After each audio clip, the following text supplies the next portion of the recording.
facing up to 6 months in jail and or a $2,000 fine. We're going to do probable cause. You have the right to remain silent. Anything you say can or will be used against you. You have the right to have an attorney present. If you cannot afford one will be appointed to you.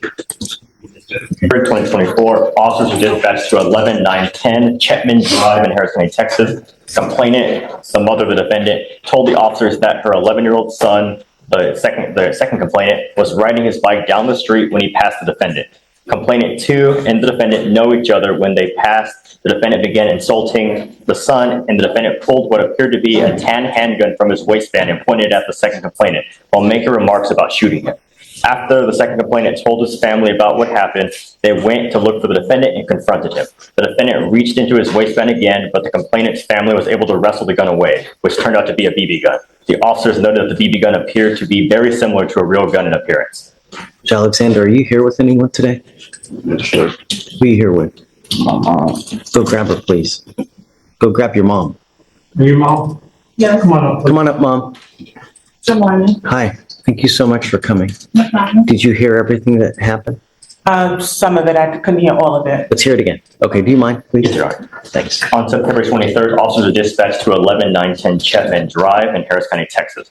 The complainant, the mother of the 13-year-old boy, told the officers that her son was riding down the street riding his bike when the son passed the defendant. The complainant and the defendant know each other, and when they passed, the defendant began insulting the son, and the defendant pulled what appeared to be a tan handgun from his waistband and pointed it at the complainant while making remarks about shooting him. After the complainant told his family about what happened, they went to look for the defendant and confronted him. The defendant reached into the waistband again, but the complainant's family was able to wrestle away the gun, which turned out to be a BB gun. The officers noted the BB gun appeared to be very similar to a real gun in appearance. Lucky he's not charged with aggravated assault. You know, they could charge you with a very serious offense where you're looking at serious time in prison. You're lucky they didn't, Mr. Alexander. How old are you, sir? You're 18. What do you do with yourself these days? Spit the gum out, man. You chewing gum? Your attitude toward me right now, Mr. Alexander, it really, really sucks. You have an air of arrogance on you. Either that or... Has he been with you all morning? I'm sorry? Has he been with you all morning? Yes, yes. If I drug test you right now, what's going to show up, Mr. Alexander?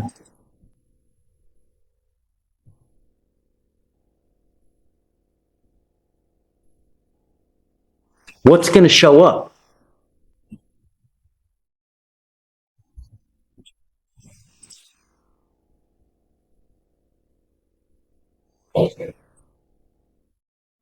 I'm sending him for a drug and alcohol test right now. I'd like to know what, if anything, is in his system. We have to...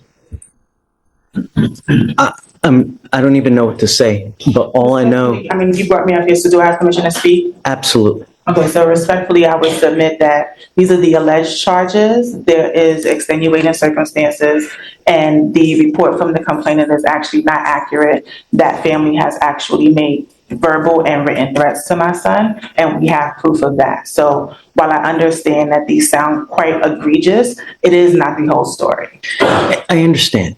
And I know that there's always two sides to a story. I get it. And you will have the opportunity. But within the first 5 minutes that I've met him, his behavior towards me, his demeanor, the way he looks, just... That's anxiety. He's standing in the courtroom. He's standing in the courtroom for the first time. And he doesn't have his attorney. He doesn't have an attorney yet. And this is a process that's foreign to him. So what I would implore from you is don't take his demeanor as disrespect. He is anxious. He's been anxious all morning. He has been with me all morning, and he doesn't really know what to say. So I understand that you're getting a first impression from him, but he is still a very young adult, and this is his first experience in a courtroom. Judge, Mr. Alexander, you're facing some serious charges today. You've been informed of your rights. You have the right to remain silent, and anything you say can and will be used against you. You also have the right to have an attorney present. If you cannot afford one, one will be appointed to you. Judge. Now, let's review the case. On September 23rd, officers responded to a dispatch at 11910. Mr. Alexander, what you need to understand is that you're 18. You've got this bag of money on your neck, and this life is but a very, very short. Look at me. Look at me. This life is a very short one, and it can be a very happy life, or it can be a rotten, miserable existence of a life. What you do now will dictate the next 40 to 50 years of your life. You work hard now at 18 to 20 to 30 to maybe 40 so that you're not working like a dog when you're 70 to 80 and you can actually have a life and retire. This, by picking up criminal cases at 18, you're moving backwards. How far did you even make it in high school?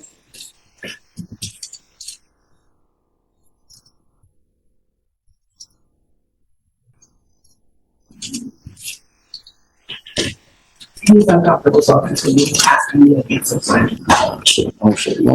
I want you to answer. I want to get to know you, Mr. Alexander. I want to know what's your... Sorry? Said 11th grade, Your He said Honor. 11th grade.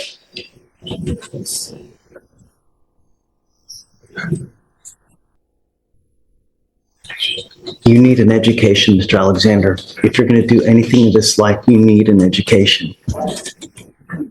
I got my education. I want to do everything I can to help you out. Okay? I really do. If he's smoking weed, it stops today. Okay? I'm going to drug test him right now because I want to know what, if anything, is in his system. If he tests positive, then I'm going to test him again in 40 days, give or take. The marijuana stops now. And I want him to get back in school. He either needs to be in school full-time or get a full-time job so that he's not running in the streets. Mr. Alexander, I am also making it a condition of your bond that you're not allowed to have any kind of weapons whatsoever for any reason. I can give you a lawyer to try to help you out as much as I can, and I will waive all your fees so you won't be responsible for any cost for anything. Thank you. All I want is him to be as productive and as good of a person as he can be. And starting out with criminal cases at 18 and to where he can't even talk to me, we need to change that. I just make a comment about the bond conditions. Sure, of course. I called the complainant's mother in this case a few days ago and kind of spoke to her about what happened. And I learned that there is a history between this family and the defendant. Back in the summer, this defendant stole a gun out of the complainant's house. He asked to enter the house under the guise that his mother had kicked him out. Went into one of the complainant's uncle's bedrooms and stole a gun. He FaceTimed the complainant's uncle a few days later, flashing the gun, telling them that he was going to come hit up the house while flashing the gun at him.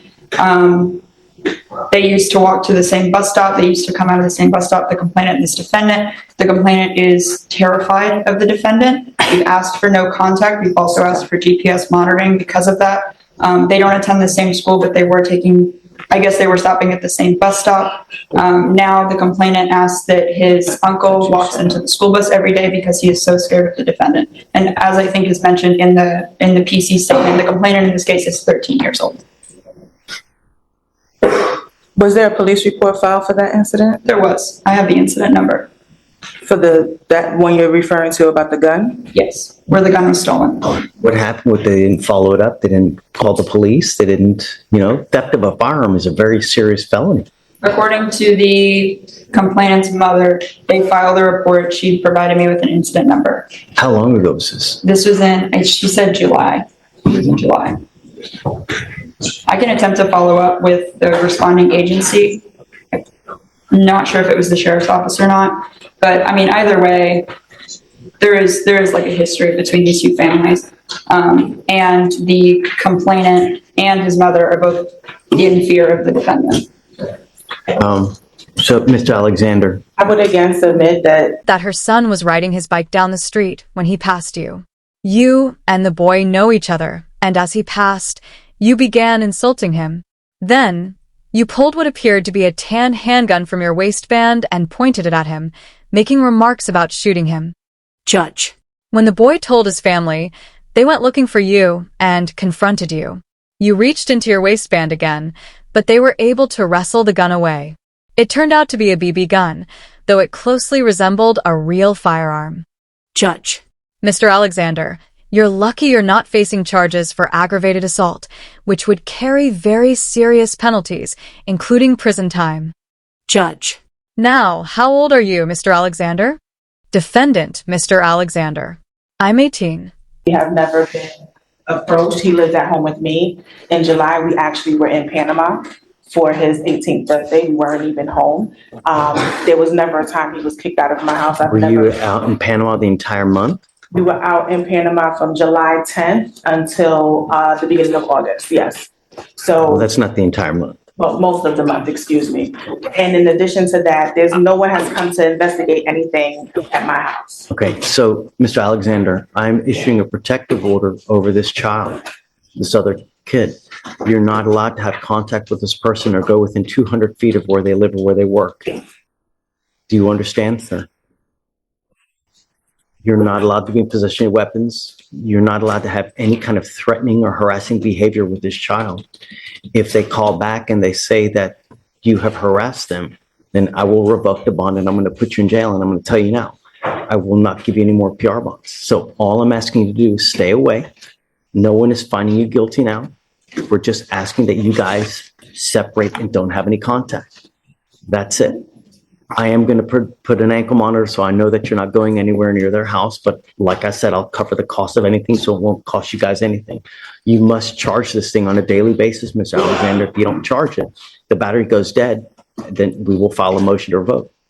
Not a motion to revoke, but I'll revoke the bond. So